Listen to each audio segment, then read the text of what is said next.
But could you talk about that grace that you have, the oratorical skills that you've chosen to use for the greater good, and the balance that your father and mother, and even to her father, I'd like to hear about, because as I hear it, he was a peace-loving man. Yeah, well, see, I had to go on a journey, and I fight with it every day to deal with my anger. I mean, you know, deep-seated anger. At some points in my life to the point of rage. Yeah. And I've seen the manifestation of that and what it could potentially do. And I recognized that I had to get that in control. Yeah. And watching how my mother dealt with adversarial situations. You know, she used to always tell me, I'm not gonna dignify everything. Yeah. And that's why when people say things, you know, on social media, there are times when I don't. Yeah. Because if I dignify it, I elevate their platform. Yeah. So you have to weigh, is it something so heavy that I need to address it truthfully and hit it and move? Or is it something you just ignore and let it, you know, go on its way?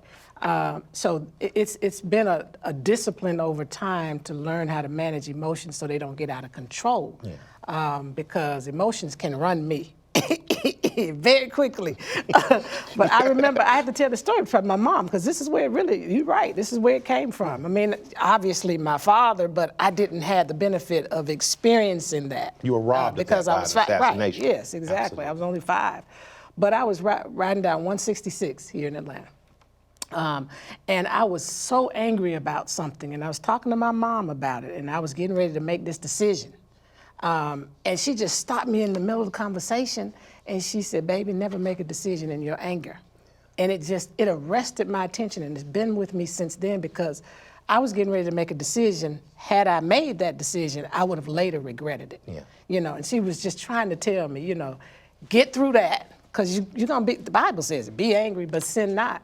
Yeah. And so get through the anger and get to another space, because you have that capacity, and then you may still come out at the same place. Yeah. But at least it'll be more thought out. Yeah.